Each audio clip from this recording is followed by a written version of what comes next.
Ubicada al este de Asia, en la parte norte de la península de Corea. Corea del Norte es un país totalmente sumergido en el misterio. Desde hace más de 7 décadas, vive bajo una dictadura totalitaria que controla cada aspecto de la vida de su población. Esta dictadura fue iniciada por Kim Il-sung, consolidada por su hijo Kim Jong-il, y hoy es continuada por su nieto, Kim Jong-un, donde el Estado decide qué se puede pensar, qué se puede decir y qué se puede sentir. Dentro de esta dictadura, los castigos impuestos a quienes desobedecen no son proporcionales, son excesivos y abominablemente crueles, desde la eliminación completa de familias enteras, hasta soltar perros feroces contra niños pequeños como forma de castigo. Bajo este sistema, el castigo no termina en el acusado, se extiende a padres, hijos y nietos, convirtiendo el miedo en una herencia obligatoria. Lo que estás a punto de escuchar no es ficción ni exageración, son relatos reconstruidos a partir de testimonios de desertores, informes de organizaciones internacionales y documentos recopilados durante décadas.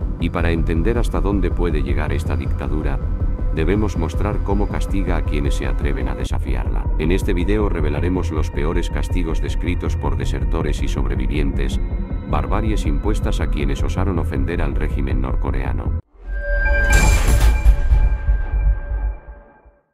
Castigo por generaciones. La ley de las 3 generaciones. La ley norcoreana establece que el castigo de un criminal no recae únicamente sobre él, se extiende a toda su sangre. Según esta norma, la familia del acusado debe ser señalada y castigada hasta la 3ª generación. El crimen de un abuelo, por ejemplo, no solo lo paga él, sino también la abuela, los hijos y los nietos. Para el régimen, la familia de un disidente queda marcada para siempre. Es considerada impura, peligrosa y debe ser purgada de la sociedad. El castigo habitual es el envío a campos de trabajo forzado, donde no existe juicio individual ni posibilidad de defensa. Los niños que nacen dentro de estos campos no conocen otra realidad. Crecen como prisioneros desde el primer día, condenados no por lo que hicieron sino por el apellido que heredaron. Para el Estado son culpables por vínculo de sangre. Esta política, conocida como la ley de las 3 generaciones, fue instituida en 1950. Su objetivo era claro: eliminar por completo el linaje de los considerados contrarrevolucionarios tras la Guerra de Corea. Aunque fue creada hace más de 7 décadas, esta ley no pertenece al pasado, permanece vigente hasta hoy, convirtiendo el castigo en una herencia y el miedo en una condena que se transmite de padres a hijos. Arrodillados sobre madera. El castigo de inmovilización extrema. En este castigo, el prisionero es obligado a arrodillarse sobre una tabla de madera dura, sin protección alguna durante horas, y en muchos casos, durante días enteros. En otras variantes, la víctima es forzada a permanecer sentada en el suelo, con las piernas cruzadas, completamente inmóvil por periodos prolongados. Moverse, cambiar de postura o caer por agotamiento es motivo de golpes o castigos adicionales. Con el paso del tiempo, el flujo sanguíneo comienza a verse gravemente afectado. Las piernas se entumecen, los nervios pierden sensibilidad y el dolor se vuelve constante e insoportable. Después de varios días, y en especial tras una semana, muchos prisioneros ya no pueden ponerse de pie. Caminar se vuelve imposible o provoca un dolor tan intenso que cada paso se convierte en un tormento. Este castigo no busca una confesión inmediata, busca quebrar el cuerpo lentamente, destruir la movilidad y dejar secuelas permanentes que recuerden al prisionero que incluso permanecer quieto puede convertirse en una condena. Otro castigo ampliamente documentado es conocido como la tortura de la paloma, un método diseñado para provocar sufrimiento extremo sin necesidad de instrumentos sofisticados. En esta práctica, las manos del prisionero son atadas firmemente a la espalda, forzando los hombros hacia atrás en una posición antinatural y dolorosa. Luego, la víctima es obligada a mantenerse en cuclillas, con el cuerpo inclinado hacia adelante, sin posibilidad de apoyarse o cambiar de postura. El castigo se prolonga durante horas, y en muchos casos durante días enteros. Cualquier intento de levantarse, perder el equilibrio o desplomarse por el agotamiento es castigado con golpes, gritos o la extensión del tiempo de tortura. Con el paso de las horas, los músculos se contraen de forma violenta, las articulaciones se inflaman y la respiración se vuelve cada vez más difícil. El dolor se acumula en las piernas, la espalda y los hombros, hasta que el cuerpo comienza a temblar, y la mente entra en un estado de desesperación total. La tortura de la paloma no solo castiga el cuerpo, busca humillar, quebrar la voluntad, y demostrar que incluso la posición más simple puede convertirse en una herramienta de destrucción bajo el control absoluto del régimen. Cirugías experimentales. Uno de los castigos más perturbadores revelados por desertores es el de las cirugías experimentales. Prisioneros considerados prescindibles eran sometidos a procedimientos médicos totalmente innecesarios, realizados por médicos en formación que utilizaban cuerpos humanos como si fueran simples ensayos clínicos. Las víctimas permanecían conscientes. No había anestesia, no había explicaciones, solo órdenes. Las operaciones se llevaban a cabo en condiciones precarias, sin protocolos adecuados y sin ningún interés real en la recuperación del paciente. Los errores eran frecuentes, provocando daños permanentes, pérdida de memoria, deterioro cognitivo y secuelas físicas irreversibles. Cuando el prisionero dejaba de ser útil para nuevas prácticas, no recibía tratamiento ni cuidados posteriores. Era descartado. Según testimonios, muchos de estos prisioneros eran posteriormente enviados a ser utilizados como blancos humanos en prácticas de tiro, cerrando así un ciclo de castigo donde el cuerpo deja de ser humano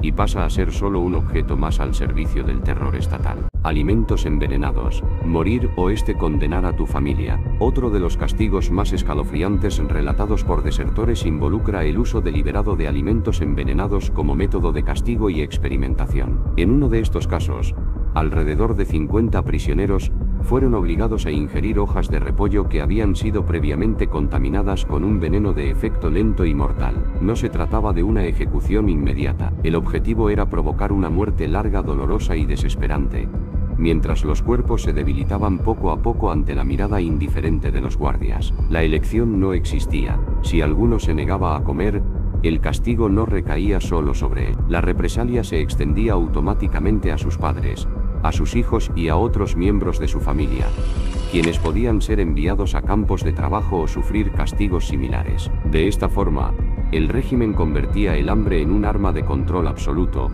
obligando a las víctimas a elegir entre su propia muerte o la condena de quienes más amaban. Este tipo de prácticas demuestra cómo en Corea del Norte el castigo no busca justicia ni corrección, sino obediencia total a través del miedo, la culpa y el sufrimiento extremo. Pruebas en personas con discapacidad.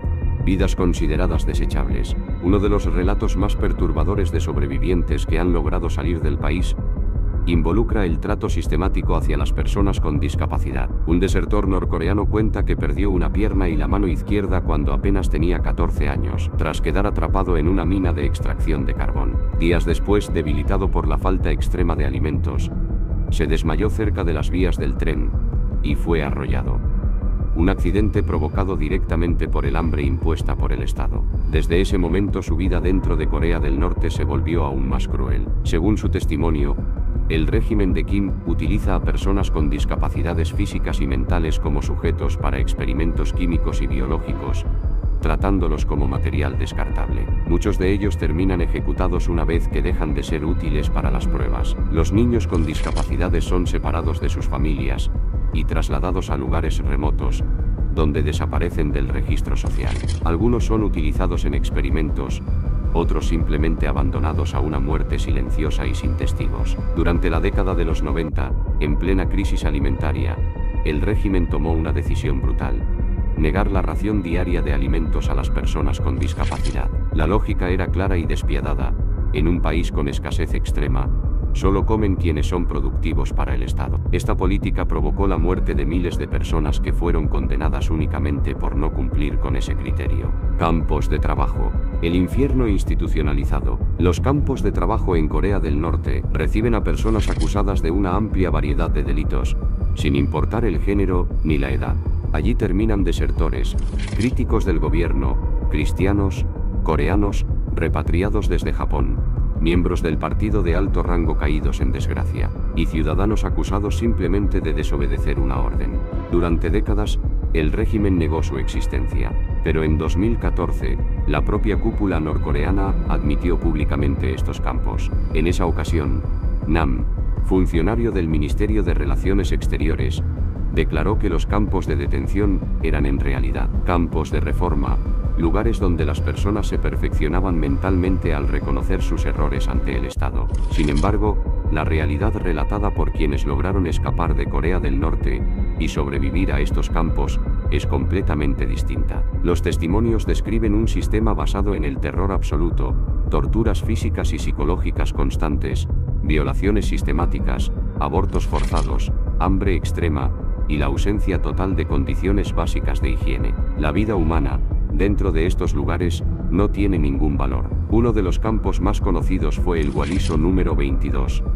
Uno de los 4 grandes centros de detención que existieron en la provincia de Hamgyong del Norte, cerca de la frontera con China. Este campo llegó a albergar alrededor de 100.000 prisioneros, y se estima que cada año morían aproximadamente 2.000 personas, en su mayoría niños, víctimas de la desnutrición y de la brutalidad de los guardias. La alimentación diaria consistía únicamente en una papilla de maíz y repollo, con una ración total de apenas 365 gramos al día. El hambre era tan severa que muchos prisioneros se veían obligados a comer insectos, ratas e incluso tierra para intentar sobrevivir. En 2020, el Comité de Derechos Humanos sobre Corea del Norte identificó al menos 40 colonias de trabajo penal repartidas por todo el país, todas basadas en los mismos principios del campo 22: trabajo forzado, castigo colectivo, hambre como método de control, y una crueldad sistemática, que convierte a estos lugares en auténticas fábricas de muerte. En Corea del Norte,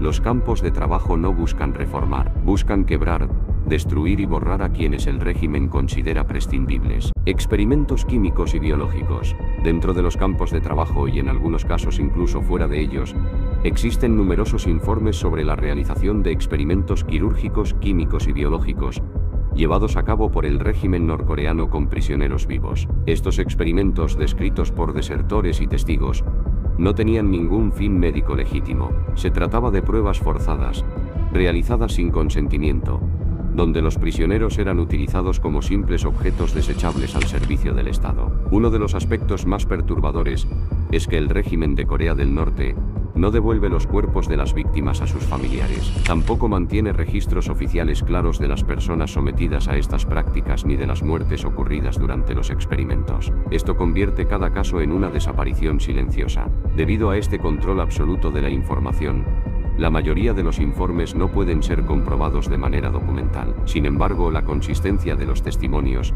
repetidos durante décadas por desertores que no se conocen entre sí, refuerza la credibilidad de estas denuncias. En este sistema, la falta de pruebas oficiales no es una casualidad, sino parte del método. El silencio, la ausencia de cuerpos y la eliminación de registros permiten que estas prácticas continúen ocultas al mundo, mientras las víctimas desaparecen sin dejar rastro. En Corea del Norte, la experimentación humana no es un accidente del sistema, es una consecuencia directa de una dictadura donde la vida humana no tiene valor alguno frente a los intereses del poder. Ejecución pública. El castigo como espectáculo del miedo. En Corea del Norte, acciones que en cualquier otro país serían consideradas faltas menores o simples actos cotidianos, pueden conducir directamente a una condena a muerte. Robar una vaca. Usar una hoja de periódico con el rostro del dictador para envolver un objeto. Ver programas de televisión surcoreana. Escuchar o bailar música K-pop. Delitos que parecen insignificantes pueden terminar en ejecuciones públicas frente a cientos de personas. Según un informe elaborado por una ONG surcoreana, basado en entrevistas a 610 desertores norcoreanos, existen al menos 318 lugares utilizados por el régimen para llevar a cabo ejecuciones públicas en todo el país. Las condenas que conducen a estas ejecuciones son, en muchos casos, arbitrarias. Los acusados suelen ser sometidos a torturas hasta que confiesan supuestos delitos, independientemente de su veracidad. Las ejecuciones se realizan en espacios públicos estratégicos, cerca de ríos, campos abiertos, mercados, escuelas y gimnasios deportivos. En algunos casos, las multitudes reunidas pueden llegar hasta 1000 espectadores. Entre ellos, con frecuencia se obliga a asistir a los familiares del condenado forzados a presenciar la muerte de sus propios seres queridos como parte del castigo. Existen también informes de ejecuciones públicas dentro de los campos de trabajo, presenciadas por otros prisioneros, reforzando el mensaje de terror constante. Según los expertos, estas ejecuciones no buscan justicia. Son uno de los principales mecanismos del régimen para infundir miedo y disuadir a la población de cualquier conducta considerada indeseable. En 2014, por ejemplo, el gobierno norcoreano ordenó la ejecución de 50 personas, incluidos altos mandos militares, por ver y distribuir telenovelas surcoreanas en cintas y DVD. Los militares, debido a su posición, tenían mayor acceso al material prohibido, pero ni siquiera eso los protegió. La mayoría de las ejecuciones se llevan a cabo por fusilamiento o por ahorcamiento. Según algunas organizaciones, esta práctica pública habría disminuido en los últimos años, en parte porque Kim Jong-un busca proyectar la imagen de Corea del Norte como una nación normal ante el mundo. Sin embargo, muchos creen que las ejecuciones secretas podrían estar aumentando. Ejecución por baterías antiaéreas. El castigo excesivo del régimen. Una de las formas más horrendas y excesivamente extravagantes de ejecución atribuidas al régimen norcoreano es la que utiliza baterías antiaéreas. En este método, el condenado es atado firmemente a un objetivo fijo, sin posibilidad de escapar. A corta distancia, es alcanzado por disparos de armas de alto calibre, diseñadas originalmente para derribar aeronaves. No se trata de una ejecución rápida. Se trata de una demostración de poder, pensada para destruir el cuerpo y sembrar terror en quienes observan. En 2015, según información difundida por medios locales y fuentes de inteligencia surcoreanas, John Johnson, ministro de Defensa de Corea del Norte, habría sido ejecutado de esta forma frente a cientos de personas. Su crimen no fue una rebelión armada. De acuerdo con los informes, habría mostrado deslealtad al presidente Kim Jong-un, incluyendo quedarse dormido durante un evento oficial y no cumplir órdenes directas. El arma utilizada en esta ejecución habría sido una batería antiaérea equipada con 4 cañones de 14,5 milímetros. Según datos proporcionados por el fabricante y citados por agencias de inteligencia, este sistema puede alcanzar objetivos a más de 5.000 metros de altitud y posee un alcance máximo de hasta 8 kilómetros. John Johnson, según se cree, había sido general desde 2010 y formó parte del comité funerario del ex líder Kim Jong-il en diciembre de 2011. Su influencia política iba en aumento, pero ni su rango ni su cercanía al poder fueron suficientes para salvarlo. En Corea del Norte, un solo error, un gesto interpretado como deslealtad, puede convertirse en una sentencia de muerte pública. La ejecución por baterías antiaéreas no busca justicia, busca enviar un mensaje claro: nadie está a salvo cuando el poder absoluto decide castigar. Torturas dentro del sistema penal norcoreano. Además de perder la poca libertad que un ciudadano norcoreano puede tener mientras vive en sociedad, quienes son condenados a los campos de prisioneros quedan expuestos a diversas formas de tortura, tanto físicas como psicológicas. La organización Korea Future, una ONG sin fines de lucro, ha documentado estas prácticas a través de entrevistas con cientos de sobrevivientes, testigos e incluso perpetradores de abusos que lograron huir del país. A esto se suman documentos oficiales filtrados, imágenes satelitales, análisis arquitectónicos y modelado digital de instalaciones penales, con el objetivo de reconstruir qué ocurre realmente dentro del sistema carcelario de la dictadura de Kim Jong-un. Los informes describen historias estremecedoras, que dejan en evidencia la crueldad sistemática dirigida contra los prisioneros. Uno de los relatos más impactantes es el de un médico que sobrevivió a un campo de trabajo. Tras ser capturado mientras intentaba huir a China, fue desnudado, colgado boca abajo y sometido a una brutal golpiza. Los soldados no se detuvieron ahí. Le introdujeron agua mezclada con pimienta en la boca y en la nariz, provocándole asfixia, dolor extremo y un pánico incontrolable. Según los testimonios recopilados, la violencia psicológica y las incomodidades físicas no son excepciones, son parte de la rutina diaria. Los prisioneros tienen prohibido mirar hacia arriba. Deben mantener la cabeza baja y la mirada fija en el suelo en todo momento, como recordatorio constante de su sometimiento absoluto. Las celdas están tan abarrotadas que, en muchos casos, los internos no pueden moverse. Duermen, comen y permanecen hacinados en el mismo espacio reducido, obligados a alimentarse allí mismo sin importar las condiciones de suciedad, enfermedad o deterioro físico en el que se encuentren. En los campos de prisioneros de Corea del Norte, la tortura no es un castigo puntual, es un método permanente de control, quebrantamiento y deshumanización. Violencia contra mujeres y niños. La violencia contra mujeres y niños dentro del sistema represivo norcoreano no es un hecho aislado. Es común, sistemática y tolerada. Varios sobrevivientes relatan cómo mujeres embarazadas, incluso en estados avanzados de gestación, fueron obligadas a abortar bajo órdenes directas de los guardias, sin importar el riesgo, el dolor o las consecuencias físicas y psicológicas. A esto se suman innumerables testimonios de violencia sexual contra mujeres, cometida con total impunidad por quienes tenían poder absoluto sobre sus vidas. Pero los relatos más perturbadores involucran a los niños. Existen testimonios que describen la crueldad extrema de algunos guardias, capaces de soltar perros feroces contra niños pequeños como forma de castigo o intimidación. Ataques que terminaban con amputaciones, heridas irreversibles y en muchos casos con la muerte. Ni la edad, ni la inocencia, ni la vulnerabilidad ofrecen protección alguna dentro de este sistema. La pregunta que queda en el aire es inevitable. ¿Cuánto sufrimiento puede soportar un pueblo antes de quebrarse por completo? Aquí cerramos este recorrido. Si este contenido te ayudó a entender una realidad que muchos prefieren ignorar, deja tu like para apoyar el canal, suscríbete y activa la campanita. Nos vemos en el próximo relato.